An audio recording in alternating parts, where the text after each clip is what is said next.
வீடே மணக்கிற மாரி ஒரு செட்டிநாடு சிக்கன் எப்படி பண்ணுறதுன்னு பார்க்கலாம் வாங்க. இதுக்கு ஃபஸ்ட்டு ஒரு மசாலா ரெடி பண்ணிடலாம். அதுக்கு ஃபஸ்ட்டு ஒரு கடாயில 1 ஸ்பூன் தனியா, 1/2 ஸ்பூன் பெப்பர், ஒரு 1/2 ஸ்பூன் சோம்பு, 1/2 ஸ்பூன் சீரகம், தென் ஹோல் ஸ்பைசஸ்.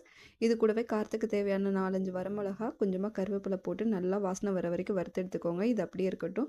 தென் அதே கடாயில 1 ஸ்பூன் எண்ணெய் விட்டு ஒரு பெரிய வெங்காயம், நீங்கள் சின்ன வெங்காயம் கூட யூஸ் பண்ணிக்கலாம். தென் ஒரு தக்காளி, கொஞ்சமாக இஞ்சி பூண்டு நல்லா கலர் மாறுற வரைக்கும் வறுத்து ஆற வச்சுட்டு இது ஒரு மிக்சர் ஜாரில் ட்ரான்ஸ்ஃபர் பண்ணிக்கோங்க. தென் 1 ஸ்பூன் கசகசா, தென் ஒரு 5, 6 முந்திரியை ஒரு 10 நிமிஷம் ஊற வச்சு இதையும் ஆட் பண்ணிக்கிறேன். இது ஆப்ஷனல் தான், வேணா நீங்கள் தேங்காய் கூட ஆட் பண்ணிக்கலாம்.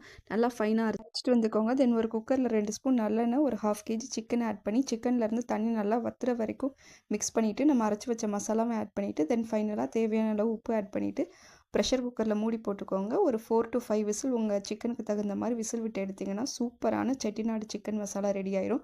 ஃபைனலாக கொஞ்சம் கருவேப்பிலை மல்லியில தூவி சர்வ் பண்ணிங்கன்னா சூப்பராக இருக்கும். கண்டிப்பாக ட்ரை பண்ணி பாருங்கள். தேங்க்யூ. நல்லா கமகமன்னு நம்ம வீட்டிலே மசாலா வறுத்து அரைச்சி ஒரு சூப்பரான சிக்கன் கிரேவி எப்படி பண்ணுறது பார்க்கலாம் வாங்க. ஒரு 1 கேஜி சிக்கன் எடுத்துக்கோங்க. நல்லா வாஷ் பண்ணிவிட்டு ஒரு 1.5 ஸ்பூன் மிளகாய் தூள், 1/4 ஸ்பூன் மஞ்சள் தூள், 1 ஸ்பூன் இஞ்சி பூண்டு பேஸ்ட்டு, ஒரு கைப்பிடி அளவு கருவேப்பிலை, தேவையான அளவு உப்பு போட்டு ஒரு 4-5 விசில் வச்சு எடுத்துக்கோங்க. இது அப்படியே இருக்கட்டும். இப்போ ஒரு சூப்பரான மசாலா ரெடி பண்ணிடலாம். ஒரு கடாயில் 1.5 ஸ்பூன் தனியா, 1 ஸ்பூன் சீரகம், 1 ஸ்பூன் சோம்பு, 1 ஸ்பூன் மிளகு, அப்புறம் கொஞ்சமாக கருவேப்பிலை, ஹோல் ஸ்பைசஸ், காரத்துக்கு தேவையான அளவு வரமிளகா. இதை நல்லா வறுத்து வாசனை வர வரைக்கும் வறுத்து ஒரு மிக்சர் ஜாரில் பவுடரை அரைச்சி எடுத்துக்கோங்க. தென் ஒரு கடாயில் 2 ஸ்பூன் நல்லெண்ணெய் ஆட் பண்ணிக்கோங்க. தாளிக்கிறதுக்கு சோம்பு, அப்புறமா பிரிஞ்சி இலை ஆட் பண்ணிக்கோங்க. 2 பெரிய வெங்காயம், 2 தக்காளி, 1.5 ஸ்பூன் இஞ்சி பூண்டு பேஸ்ட்டு, 2 பச்சை மிளகாய் போட்டு நல்லா ஸ்மாஷ் ஆகிற வரைக்கும் வறுத்து எடுத்துக்கோங்க. இதோட நம்ம வேக வச்ச சிக்கன், தென் நம்ம மசாலா பவுடர் எல்லாத்தையும் நல்லா மிக்ஸ் பண்ணிவிட்டு ஒரு 5 மினிட்ஸ் லோ ஃப்ளேமில் வச்சு நல்லா குக் பண்ணிக்கோங்க. உப்பு பத்தலைன்னா ஆட் பண்ணிக்கோங்க. ஒரு 5 மினிட்ஸ் கழித்து எடுத்து பார்த்தீங்கன்னா செம்மையாக கமகமன்னு சூப்பரான சிக்கன் கிரேவி ரெடி ஆயிரும். கடைசி கொஞ்சம் கருவேப்பிலை, கொத்தமல்லி